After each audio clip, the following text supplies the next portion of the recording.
SG Consultancy Services. Study MBBS in Russia, Philippines, Uzbekistan. నమస్తే అమ్మా. నమస్తే అండి. Welcome to our program. Thank you for honoring the ఎందుకంటే మీరు మధ్య రోజుల్లో ఎక్కడ ఎంట్రీ ఇచ్చినట్టుగా నాకు కనిపించలేదు. లేదండి, అసలు అంటే I'm not very comfortable giving interviews. So చాలామంది అడుగుతారు, కానీ ఎందుకో నాకు ఇంటర్వ్యూ మన work should speak and always I had that in mind. మనం ఏదన్నా చేస్తే that it self is an interview అని అనిపించేది. కానీ ఇప్పుడు మీరు పంతం మీద చెయ్యాలి, కనబడాలి అంటుంటే ఇంకా సరే మీ మాట కాదనలేక వచ్చాను. అంటే ఏం లేదమ్మా, ఇప్పుడు మీరు ఇన్ జనరల్గా మీ కెరీర్స్లో మీది ఒక స్పెషల్ కెరీర్. అంటే మీకు మంచి ఇమేజ్ ఉన్నా మీరు రెగ్యులర్ సినిమాలు చేయరు. ఎందుకు చేయరో ఎవరికి తెలీదు. మీరు సైన్ చేయరా, లేకపోతే మీరు వచ్చిన క్యారెక్టర్లు మీకు నచ్చవా ఏంటి అన్నది అందరికీ ఒక $1 million క్వశ్చన్, లేకపోతే ఒక సస్పెన్స్ సినిమా. సస్పెన్స్ ఏం కాదండి. వాట్ హ్యాపెన్స్ ఇస్ నాకు ఒక లుక్ ఉంది. సో చాలామంది ఈ లుక్ని మనం మార్చి వేరేలాగా చెయ్యాలి అన్న రిస్క్ చాలామంది డైరెక్టర్స్ తీసుకోరు. So most of the time what happens is మనం ఒక ఇమేజ్ సెట్ చేసుకుంటే ఆ స్టీరియోటైప్ అయిపోతుంది అనమాట. సో బిగినింగ్ నుంచి నేను ఒక చిన్న కామెడీ, కానీ ఒక మదర్, వదినగాను, మదర్ అంటే ఈ మధ్య చేస్తున్నాను, వదిన, అక్క, ఇవి చేయడం బట్టి ఏమైందంటే అందులో సెట్ చేసేసుకున్నారనమాట. సో ఏదైనా డిఫరెంట్ ట్రై చేయాలి అంటే that person should actually want to risk that అనమాట. వీటితో మనం చేయగలమా అన్నది వాళ్ళ కాన్ఫిడెన్స్ ఉండాలి.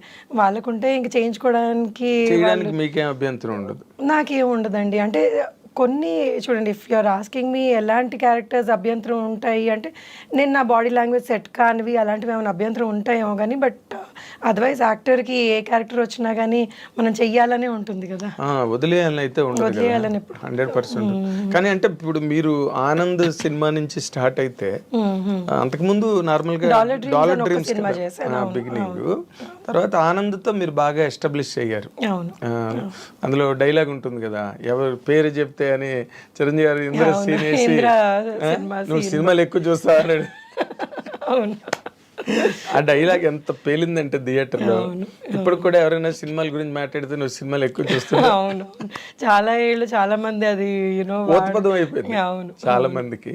అంటే మీరు ఆ జోనర్ క్యారెక్టర్స్ అంటే బాగా బోర్ కొట్టేసిందా మీకు? ఆనంద్ తర్వాత అలాంటి క్యారెక్టర్ అసలు హార్డ్లీ చేశాను, నేను చేయలేదు అసలు. Anand was one of the characters అంతే.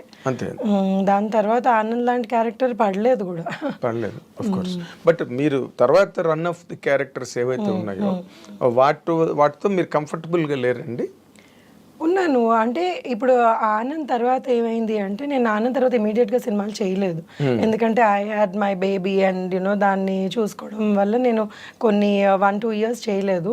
దాని తర్వాత when I was back to Hyderabad, నేను బెంగళూరు నుంచి హైదరాబాద్ షిఫ్ట్ అయిన తర్వాత ఐ థాట్ ఎందుకు నాకు దేవుడు ఇచ్చిన అవకాశం ఎందుకు దీన్ని వదులుకోవాలని మళ్ళీ ఐ రీస్టార్టెడ్ మై కెరియర్ అనమాట ఆనంద్ తర్వాత. దాని తర్వాత కొంచెం చిన్న సినిమాలు అవి ఇవి పడుతుండగా బొమ్మరిల్లు ఇలాంటి సినిమాలు పడ్డాయి. సో బొమ్మరిల్లు కూడా నాకు మంచి పేరు తెచ్చింది, సినిమా హిట్ కాబట్టి. అవును, అది ఒక కల్ట్ ఫిల్మ్ కదా. అబ్సల్యూట్లీ అవును. సో తర్వాత వచ్చిన రోల్స్ అన్ని మీరు కంఫర్టబుల్ గానే ఫీల్ అయ్యారా, లేదా ఫోర్స్డ్గా చేశారా? ఫోర్స్డ్గా ఏమి చేయమండి. కానీ ఓన్లీ థింగ్ ఏంటంటే, ఇంకా కొంచెం చేస్తుండే, ఇంకా కొంచెం క్యారెక్టర్ మనది బాగా ఎలివేట్ అయ్యి ఉంటే, లేకపోతే మంచి క్యారెక్టర్ ఉంటే బాగుండు అని అనిపించేవి చాలా ఉన్నాయి సినిమాల్లో. కొన్ని మంచి సినిమాలు చిన్న క్యారెక్టర్ పడేది. సో అయ్యో ఇంత పెద్ద సినిమాలో ఇంకొంచెం పెద్ద క్యారెక్టర్ పడి ఉంటే బాగుండు అన్న ఫీలింగ్ ఎవరికన్నా ఉంటుంది.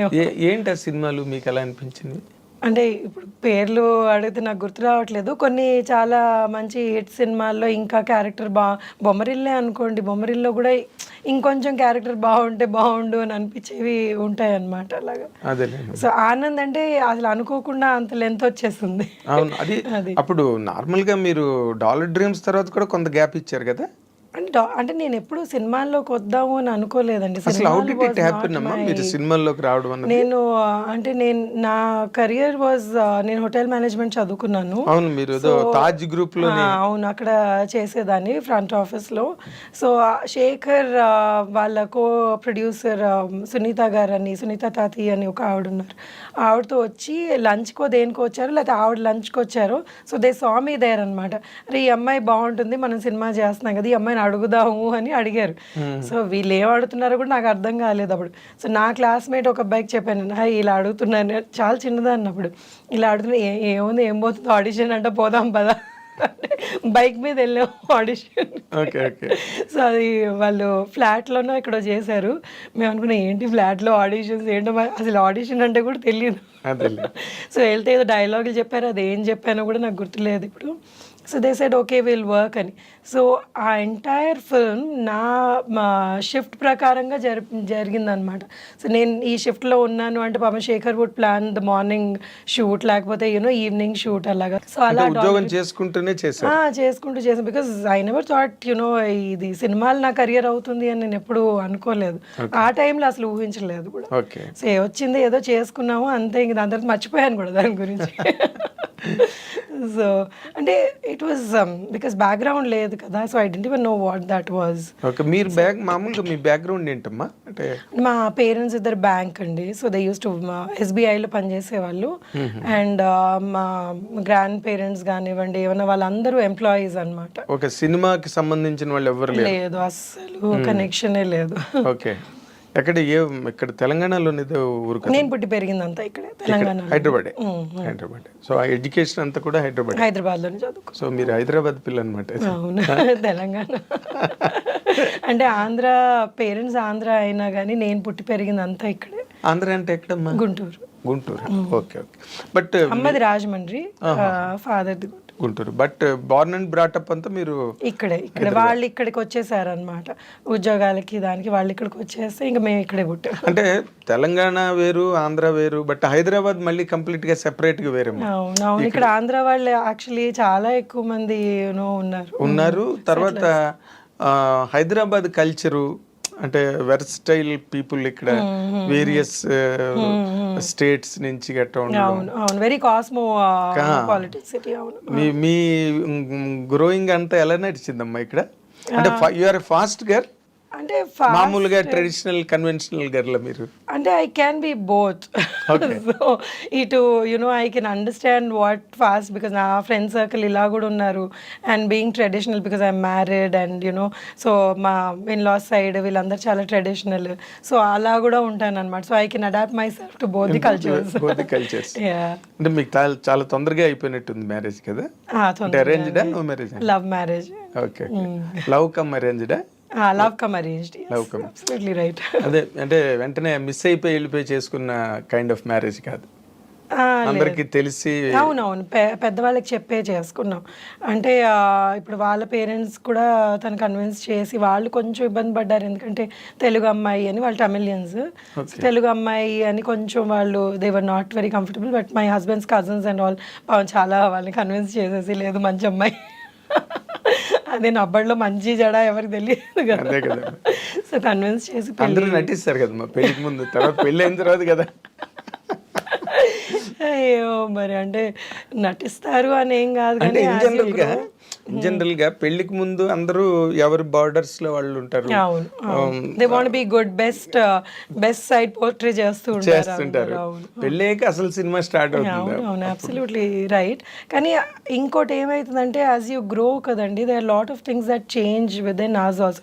మన వ్యక్తిత్వం చేంజ్ కాదు, కానీ కొన్ని మనకి మనం వాట్ వి ప్రయారిటైజ్ ఇవన్నీ చేంజ్ అవుతూ ఉంటాయి. సో పెళ్ళైన వెంటనే లేదు మనకి ముందు ఒకలాగా ఉన్నావు ఇప్పుడు ఒకలాగా ఉన్నావు అంటే we can't even say that, ఎందుకంటే ఎవరి జర్నీ వాళ్ళది, ఆ జర్నీలో వాళ్ళు మారుతూ ఉంటారు. సో అది యాక్సెప్ట్ చేసి if you still together then that's the marriage కదా. ఎగ్జాక్ట్లీ అదే మ్యారేజ్ అంటే. మనం లేదు మనకు సెట్ కాలేదు అంటే you have to be prepared for such things. కొన్నిసార్లు సెట్ అవ్వవు. ఈ చేంజెస్ లో కొన్ని డిఫరెన్స్ వస్తుంటాయి. మీకు ఎప్పుడు you are happy, comfortable in my marriage? And my marriage అయ్యి ఇప్పటికి 24 years అండి. అబ్బో. So we did have ups and downs లేని మ్యారేజెస్ ఉండవు కదా. అవును అవును కామన్ అండి ఎవరికైనా. సో అప్స్ అండ్ డౌన్స్ ఉన్నాయి. We used to fight and again లేదంటే లవ్ మ్యారేజ్లో అదొకటి ఉంటుంది ఎక్కడో. అవును నువ్వేంటి మాట్లాడేది. సో నువ్వు ఎక్కువ అంటే నేను ఎక్కువ అన్న ఫైట్స్ చాలా ఓకే చాలా ఉంటాయి. ఇప్పటికీ మా డాటర్ అంటుంది ఇప్పుడు ఇంట్లో పని వాళ్ళు కొట్టుకుంటారంటే మీరిద్దరు వారు ఆపండి అని. అంటే ఏం లేదంటే ఇట్స్ జస్ట్ దట్ డిస్కషన్ అనమాట. ఎవరు తగ్గవు బేసికలీ లేదు అని. నేను ఫైనల్గా ఆయనే తగ్గుతారు. అదే మరి సో నేను మరీ కొన్నిసార్లు బాగా మొండికేస్తాను. అవునా? But he gives up. I'm sure he gives up. Okay అంటే మీ మ్యారేజ్ అయిన తర్వాత మీ ఇల్లాస్ గట్ట అంతా హ్యాపీగా సెట్ చాలా అయిపోయారా? హ్యాపీగా అండి. వాళ్ళు నాతో పాటే ఉండేవాళ్ళు చాలా ఏళ్ళు. We all live together. It's joint family. ఇప్పుడు వాళ్ళు లేరు, పోయి కొన్ని ఏళ్ళు అవుతుంది. ఇప్పుడు మా అమ్మ నాతోటే ఉంటుంది. అవునా? సో that is అంటే for me that's very important. I like my family being together and అందరం కలిసి ఉండాలి అని. మా ఇన్లాస్ కూడా they are pretty old. So I never like them మీరు వాళ్ళు ఎక్కడికైనా వెళ్ళడం కొన్ని రోజులు వెనక్కి వచ్చేయండి అనేదాన్ని నేను. So I had a very good bonding with them and చాలా వెరీ నైస్ పీపుల్. ఇనిషియల్గా వాళ్ళకి అంటే ఐ వాజ్ వెరీ యంగ్. 7ంటికి లేచేదాన్ని, వాళ్ళకి 5ంటికి లేవాలి. సో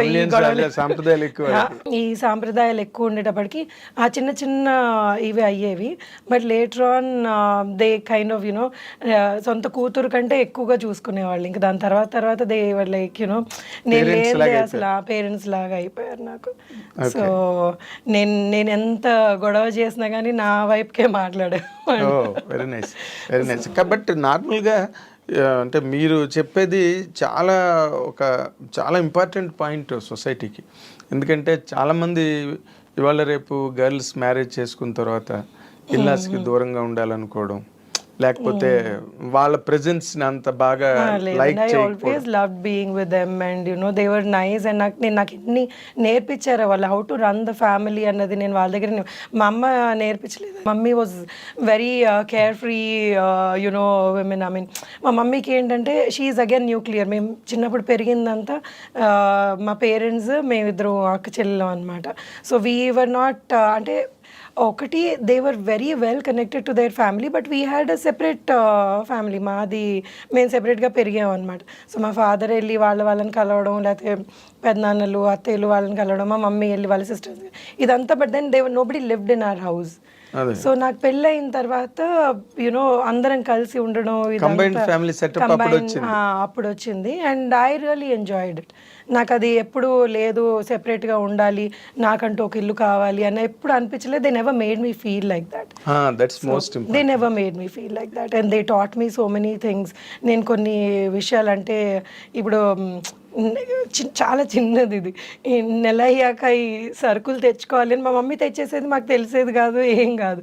సో ఇలా లిస్ట్ రాసుకొని తెచ్చుకోవాలి, మనం ఇందులో ఉండాలి అన్నది ఇవన్నీ మా అత్తగారు మామగారు నాకు నేర్పించారనమాట. My father in law was from railways and he was my god అసలు ఎంత ఏమంటారు దాన్ని అంటే ఎంత పర్ఫెక్ట్గా ప్లానింగ్ చేసుకునేవాళ్ళు అంటే ఏదన్నా కానీ అన్ని బాక్స్లో నీట్గా పెట్టుకునేవాళ్ళు, అన్ని ఫైల్ చేసుకునేవాళ్ళు, నెలకి మనకి ఇంత అయింది ఇది అని ఆ బడ్జెట్ వేసుకునేవాళ్ళు. So this all something that I learned and I really like that.